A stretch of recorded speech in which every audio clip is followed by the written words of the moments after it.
fait que l'ENAM est créé depuis 1962.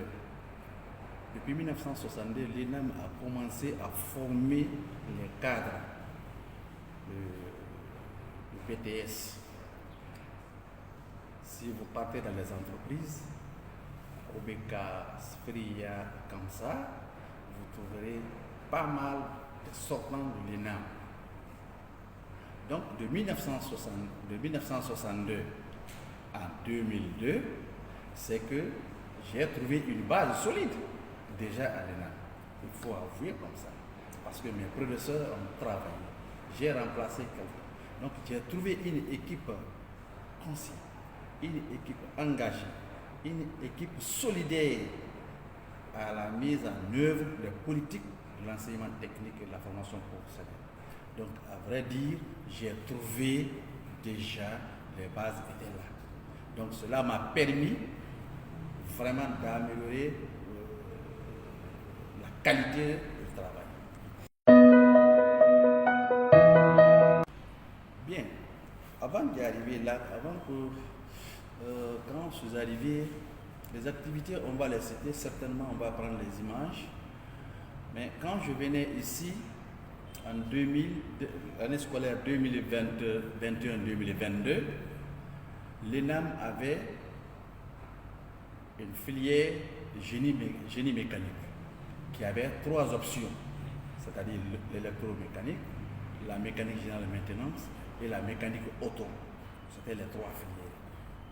Dans un cadre de projet GOPA Conseil financé par l'Union européenne, avec une assistance de Mme Martina Ibata, on a créé ensemble la filière génie civil qui regroupait aussi 3 options, c'est-à-dire le bâtiment, les travaux publics et la topographie.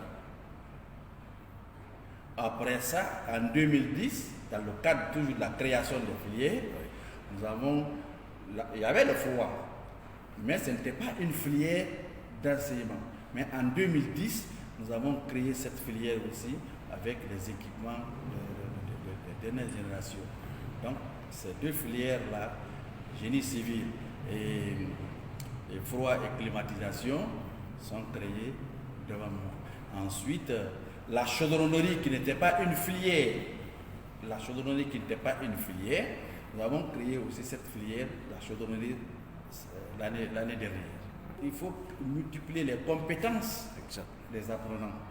Que ça ne soit pas seulement que ça soit la menuiserie, la maçonnerie, ainsi de suite. Donc il faut multiplier la formation. Mais pour accéder ici, il faut avoir le bac. C'est un peu ça le problème. Parce que l'ENAM forme des jets d'ingénieurs qui sort comme hiérarchie B. Donc il faut avoir le bac pour être là. On a eu même des problèmes. Parce que si 20 000 et quelques postulent pour l'enseignement technique dans toutes les filières ou dans toutes les écoles, l'ENAM à lui seul peut avoir plus de 7-8 000 candidats pour 460 places ou 450 places si j'ai bonne mémoire. Il y avait des gens, il y a des années, où la moitié ou le tiers de candidats, c'est des licenciés qui ont fini l'université qui viennent postuler à l'ENAM. Parce qu'on disait que l'ENAM, après la sortie, il n'est pas difficile d'avoir le travail.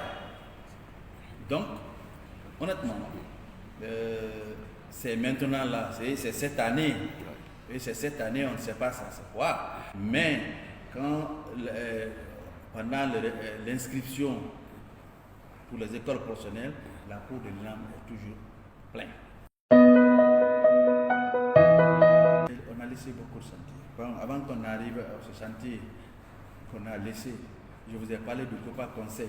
Ça, c'était entre l'ENAM, l'enseignement technique et les bailleurs de fonds. Ça, c'est avec l'Union européenne qui ont financé des équipements.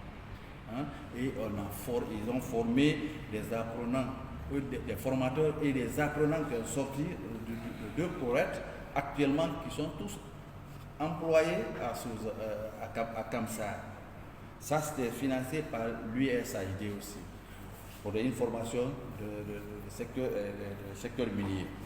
Donc, nous avons, sur le plan de réalisation, vous avez, peut-être vous verrez ça à l'image, l'inspection régionale de l'enseignement technique de Conakry.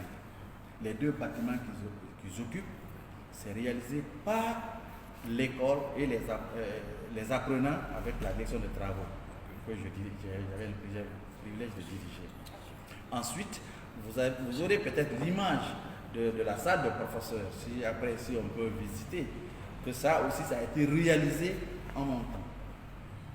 Donc, il y a plein de choses qu'on a réalisées. On ne peut pas citer le tout, mais il y a plein de choses. Pour dire qu'aujourd'hui, si nous devons en principe la rénovation, avec le PAFISAM, quand vous allez dans les équipements, vous allez dans les ateliers, maintenant là, vous trouverez des machines, des nouvelles machines, de dernière génération pour chaque filière, pour qu'on soit au rendez-vous de la compétence. Est-ce que vous avez eu envie d'aller au-delà de ça, de ces innovations-là? Peut-être que le temps ne vous a pas permis? Non, bon, c'est en fonction, parce que c'est pas l'enseignement technique, ça a un coût. L'enseignement technique, ça a un coût. Il faut que l'État même se prépare pour injecter. C'est un peu ça. Sinon, aujourd'hui, le système, on ne va qu'en améliorant toujours.